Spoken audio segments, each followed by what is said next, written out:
कमीना ससुराल पार्ट 1। दोस्तों, आज की कहानी थोड़ी गंभीर है।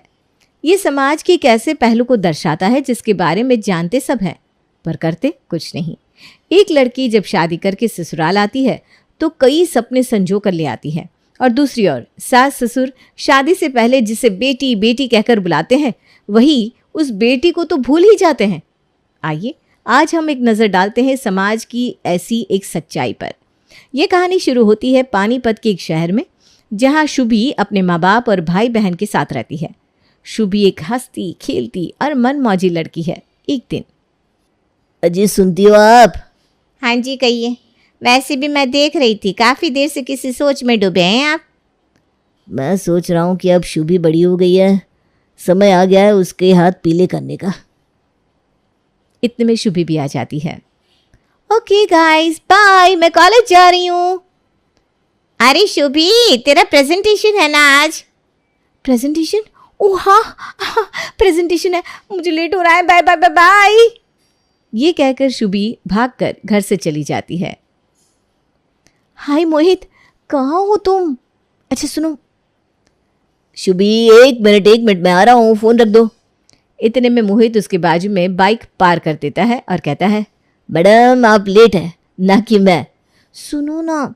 और हाँ, आपकी प्रेजेंटेशन मेरे ही लैपटॉप में है, कल रात ही बना के अपलोड कर दी थी ताकि तुम आज प्रेजेंट कर सको। और कुछ Bibbo ji. Mohit, you are my best friend. तुम नहीं होते तो पता नहीं मेरा क्या होता। फ्रेंड थक गया हूँ मैं ये शब्द सुनकर। हे भगवान, इसे मेरी फॉरएवर फ्रेंड, गर्लफ्रेंड, बीवी बनाने का क्या लोगे आप? मोहित ये सोच रहा था और उसकी पीठ पर एक प्यारी सी थपकी आई। ओए मिस्टर, चलो ना, आप कॉलेज के लिए लेट हो जाएंगी। और कॉलेज पहुंचते ही शुभी क्लास में गई, जहां सबसे पहले प्रेजेंटेशन उसकी थी। क्या कमाल की प्रेजेंटेशन थी वो। सभी उसके लिए तालियां बजाने लगे और उसकी प्रोफेसर ने खड़े होकर उसके लिए तालियां भी बजाई। शुभी, आई थिंक तुम्हारे अंदर बहुत टैलेंट है बेटा। तुम बोल्ड हो और तुम्हारा प्रेजेंस ऑफ माइंड लाजवाब है। कुछ लोगों को स्टेज फियर होता है, पर तुम तो स्टेज को अपना ही बना लेती हो। बहुत आगे जाओगी तुम। बस कभी अपने हुनर को जाने मत देना। चाहे लाइफ में जितना प्रेशर हो, अपने हुनर को हमेशा बरकरार रखना। ये सुनकर शुभी को कुछ समझ में नहीं आया, पर वो थैंक यू बोलकर चली गई। कॉलेज की कैंटीन में मोहित ने जैसे ही उसे देखा वो बोल पड़ा, अरे आ गई हीरोइन, मान गए। प्रेजेंटेशन में तो तुमने आग लगा दी। मैं तो अभी से ही सोच सकता हूँ, शुभी प्रेसिडेंट ऑफ मार्केटिंग, कोई अच्छी बड़ी कंपनी के लिए।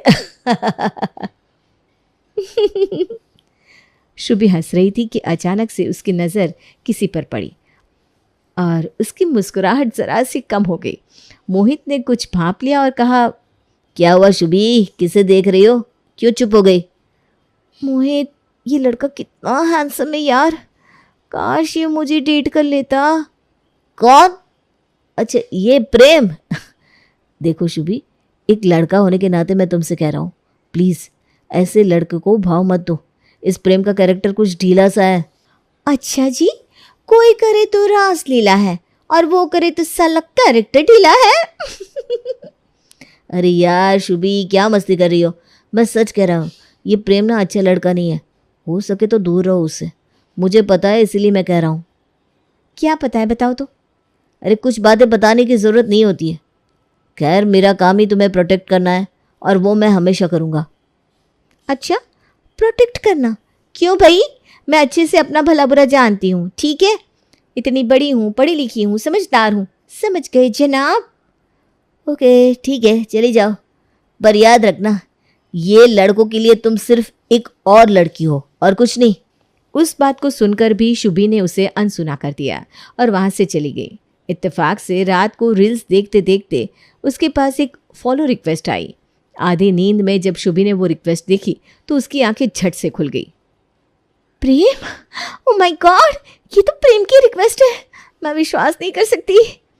ये कहकर उसने तुरंत उसकी रिक्वेस्ट एक्सेप्ट कर ली और एक मैसेज आया। हे गॉर्जियस। हाय प्रेम। मैंने तुम्हें आज कैंटीन में देखा और देखता ही रह गया। फिर तुम्हारे बॉयफ्रेंड को देखा तो नज़र घुमा दी। आई एम सॉरी, पर तुम्हारा चेहरा मेरी आंखों से हट ही नहीं रहा था।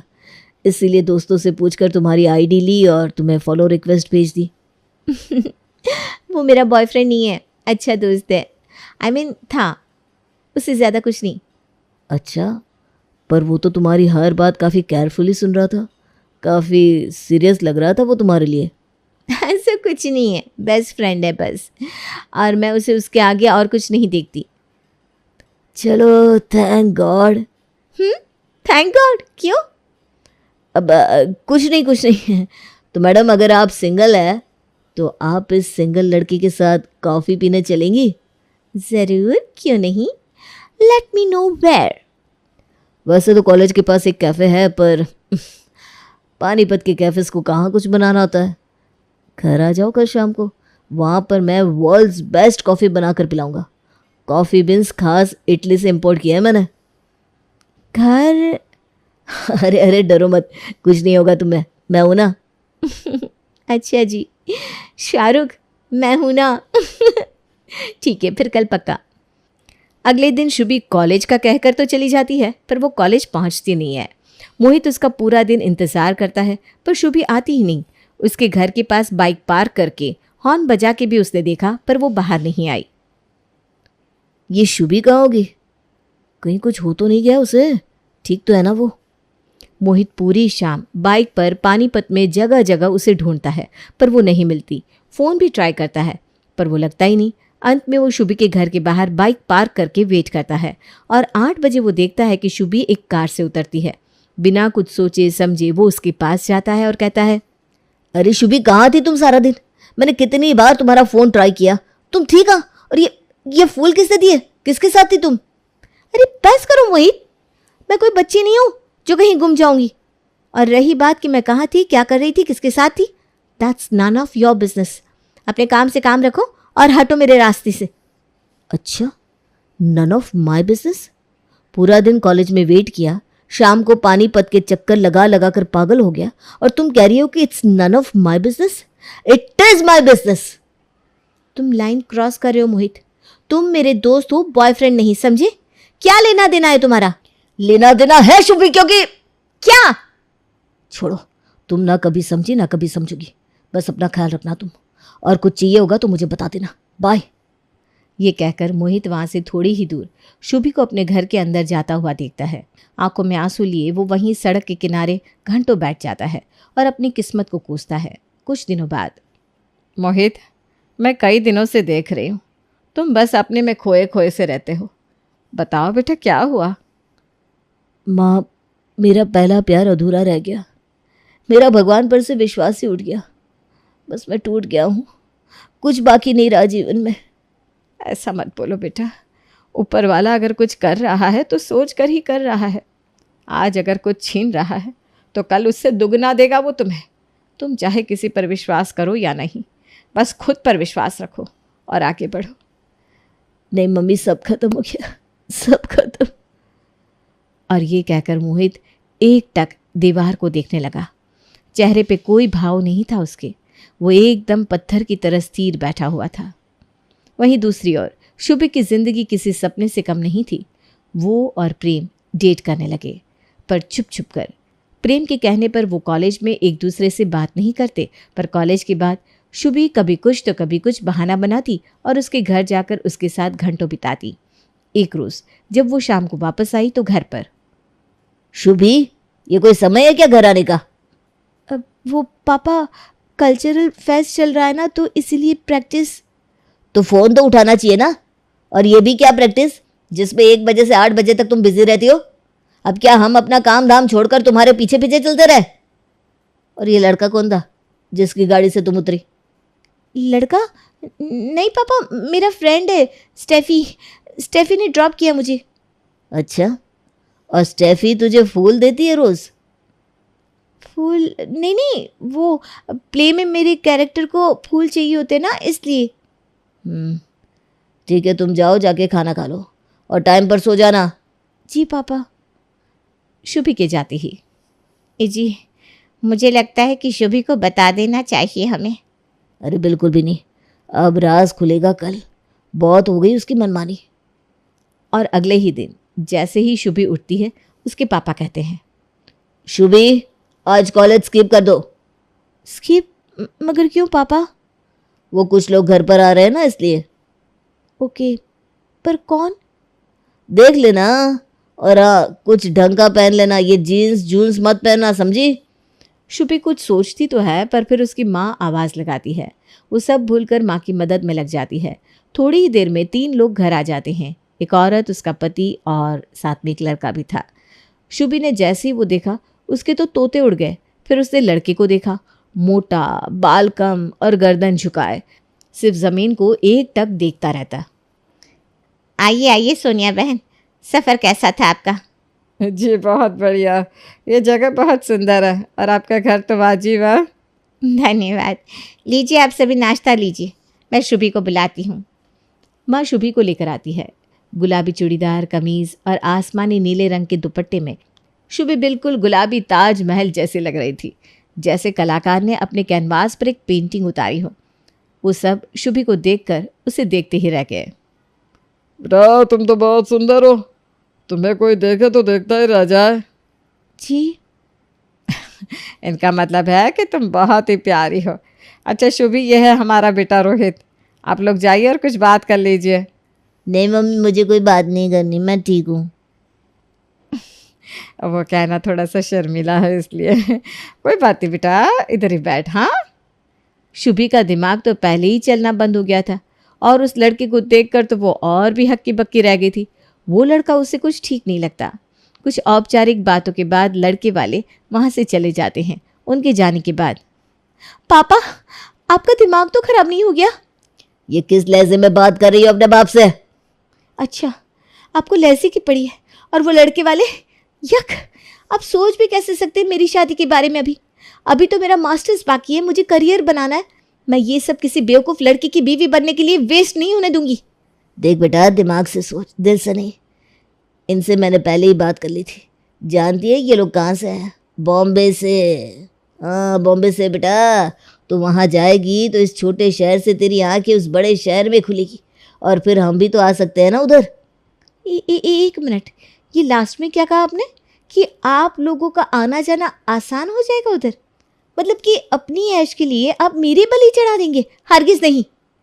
देख, हमने तेरा रिश्ता तय कर दिया है। ना वो दहेज ले रहे हैं, ना ही उनकी कोई खास डिमांड है। बस लड़की चाहिए उन्हें शुभी।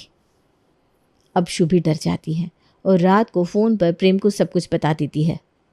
तुम एक काम करो, कल सुबह मेरे बारे में बता देना उन्हें, मैं आकर बाकी सब संभाल लूँगा। हाँ प्लीज़, मैं तुम्हारे अलावा और किसी के साथ नहीं रह सकती। Please Prem, I love you. हाँ बेबी हाँ, डरो मत, हम लोग मैनेज कर लेंगे किसी तरह। और अगले ही दिन शुभी के घर आता है प्रेम। प्रेम को देखते ही शुभी के पापा उठ खड़े होते हैं और कहते हैं, जी कहिए, कौन है आप? आपका होने वाला दामाद। क्या क्या बक रहे हो तुम? जी हाँ, आपका होने वाला दामाद हूँ मैं। आपकी बेटी से बेइंतहा मोहब्बत करता हूँ मैं, और उसी से शादी करना चाहता हूँ। कैसा है ये बदतमीज लौंडा? और ये बच्चलन लड़की कहाँ गई? शुभी, मैं आज ही लड़के वालों को फ़ोन कर रहा हूँ। तुम्हारी शादी 15 दिन में हो जाएगी। ये सुनते ही शुभी अपने कमरे से भागती हुई आई। लाख मिन्नतें की, हाथ पैर जोड़े, पर कुछ फ़ायदा नहीं हुआ। उसने भागने की भी कोशिश की, पर किस्मत ऐसी कि लोग उसे वापस पकड़ कर ले आए। शुभी शादी करके मुंबई, जिसे आप बॉम्बे के नाम से जानते हैं, वहाँ चली गई। ससुराल में पहला दिन। शुभी, अरे ओ शुभी, इधर आओ तो। जी माँ जी, कहिए। एक काम करो, तुम पहले तो सबका खाना बना दो। मेरे और पापा जी के लिए तुम पहले चाय बना लेना, फिर नाश्ता सेट करके कपड़े धो देना, ठीक है? और कुछ चाहिए होगा तो बताना। जी मम्मी जी, पहले रोहित का टिफ़िन बना दो। ये रोहित रोहित क्या लगा रखा है? हाँ, रोहित जी कहो, समझी? रोहित जी, अरे पति है वो तेरा, कोई यार नहीं है। तेरे सारे यार होंगे पानीपत में, यहाँ ये सब नहीं चलेगा, समझी? और रोहित के लिए टिफिन क्यों? वो ऑफिस थोड़ी ना जाता है। रोहित जी ऑफिस नहीं जाते तो फिर? अरे वो शेयर मार्केट का काम करता है, वो घर से ही होता है। Share market? हाँ तो शेयर्स का काम करता है मेरा बेटा, पैसों में खेलता है मेरा राजकुमार। चलो, कुछ तो अच्छा हो रहा है मेरी लाइफ में। ये सोचते हुए शुभी अपनी गृहस्थी को संभालने में लग जाती है। थोड़ी देर में उसके ससुर उसे आवाज़ लगाते हैं। शुभी, ओ शुभी, इधर आओ तो ज़रा। जी पापा जी। बैठो यहाँ, नीचे बैठना बेटा। शुभी को कुछ समझ में नहीं आता, पर वो बैठ जाती है। अच्छा एक काम करो, मेरे पैर दबाओ। चलो क्या? पैर दबाओ, हाँ ऐसे जोर से। और सुनो, ये सब सूट वूट मत पहनना, यहाँ साड़ी पहनो या फिर टाइट सी टी शर्ट। हाँ टी शर्ट सही रहेगी। वैसे तुम थोड़ी सी मोटी तो हो गई हो, जब घर में देखने आए थे तब तो पतली सी थी, शादी के बाद वज़न चढ़ गया है तुम पर। अच्छा है, अच्छा है, मुझे भी ना हट्टी कट्टी और ताज़ी सी लड़कियां अच्छी लगती हैं। पिता जैसे ससुर के मुंह से ऐसी बातें सुनने के बाद शुभी के तो मानो हाथ पैर ठंडे पड़ गए। वो किसी तरह खून के घूंट पीते हुए अपने ससुर के पैर दबाने लगी। हाँ थोड़ा जोर से शुभी, इतना मांस चढ़ा लिया है अपने ऊपर तो थोड़ी ताकत भी लगाओ। चलो हाँ ऐसे जोर जोर से, थोड़ा ऊपर। शुभी थोड़ा ऊपर करो ना। हाँ। तभी उसे सास की आवाज़ आती है। आवाज़ सुनते ही सुनील अपनी लुंगी नीचे कर देता है और शुभी से कहता है, भाग जाओ यहाँ से और चुप रहना, समझे? शुभी की आंखों में आंसू आ गए। वो समझ ही नहीं पाई कि अभी एग्जैक्टली क्या हुआ था उसके साथ। वो आंसू लिए अपने कमरे में दाखिल हो रही थी कि उसे अपनी पति की आवाज़ आई। डार्लिंग, हाँ आऊँगा ना तुम्हें मिलने ऑनलाइन शाम को 7 बजे, वहीं देसी रोमांस वेबसाइट पर। अच्छा अभी तो बताओ तुमने क्या पहना है? वाह वाह वाह। शुभी को अब जोर का धक्का लगता है। ससुर ऐसा, पति उससे भी गिरा हुआ। दिन के 2 बजे ये क्या चल रहा है? और उसके पति का शेयर मार्केट। वो सोचती है कि अपनी सास को सब बताए, पर बताती भी क्या और कैसे? ऐसे ही अत्याचार चलता रहा। एक दिन, शुभी उठो, शुभी उठ जाओ, मेरे लिए जाकर कोल्ड कॉफ़ी और मैगी बना लाओ, जाओ। रोहित जी सुबह के 4 बज रहे हैं, आप प्लीज़ अभी सो जाइए और मुझे भी सोने दीजिए। ज्यादा जुबान चलाती है क्या? और एक थप्पड़ आता है शुभी के मुंह पर। ये क्या? क्यों? ज्यादा बकर बकर की ना तो यही हाल होगा तेरा। ज्यादा होशियार मत बनना। हाँ चल जाके जो कहा है वो बना कर ला। रोती हुई शुभी वहां से चली गई। किचन में खाना बनाते हुए अचानक से उसे अपने पीछे एक साया महसूस हुआ और फिर किसी ने उसे पीछे से पकड़ लिया। सुन शुभी, इस घर में अगर तुझे रोटी चाहिए और खुला हाथ तो मेरी सेवा तो करनी ही पड़ेगी। जैसा जैसा मैं बोलूँ वैसा ही करना। जी पापा जी, आती हूँ अभी। और फिर कुछ ऐसा गंभीर हुआ जिसका जिक्र करना भी नामुमकिन है। शुभी अपने कमरे में जाती है। उसे किसी चीज़ का कोई होश नहीं था, पर बेशुद्ध होकर वो लेट जाती है कि पीछे से उसका पति उसे कहता है, शुभी आई लव यू, यहाँ आओ तो ज़रा। और ऐसे शुभी एक चक्रव्यूह में फंस जाती है जहाँ घर में किसी से उससे कोई लेना देना नहीं होता। बस सब अपनी ज़रूरत के समय उसे बुलाते। एक दिन, शुभे यहाँ आओ। जी माँ जी। ये सारा दिन तुम घर में मनहूसियत मत फैलाया करो अपनी शक्ल लेकर। और वैसे प्रेम से बात होती है कि नहीं? ये नाम सुनते ही शुभी के होश उड़ जाते हैं। वो जिंदगी जो वो कभी छोड़ के आई थी आज फिर उसके सामने आ गई। उसे देखकर उसकी सास जोर से हंसने लगती है। अरे तू इतना क्यों घबरा रही है? बहुत यार रखने का शौक है ना तुझे? न जाने और कितनों को रखा होगा अभी तक। तुझे क्या लगा हमें पता नहीं चलेगा? अभी तेरे यार को बुला देती हूँ, चल मेरे साथ। और ये कहकर शुभी की सास उसे पीटती है, गालियां देती है और उसे कमरे में बंद कर देती है। शुभी चीखती चिल्लाती पर किसी को कोई फर्क नहीं पड़ता। अगली सुबह उसकी सास दरवाज़ा खोलती है और कहती है, सुन चुड़ैल, जल्दी से तैयार हो जा और खाना लगा देना, एक मेहमान आ रहा है आज, समझी? 1 घंटा है तेरे पास बस। जी माँ जी। शुभी जख्मी हालत में पहले खुद तैयार हुई, फिर घर की सफाई और खाने में लग गई। जब मेहमान आए तो वो किचन में चाय नाश्ता लगा रही थी और लेकर बाहर गई, पर वो जैसे ही उस शख्स की तरफ मुड़ी, उसके चेहरे की हवाइयाँ उड़ गई।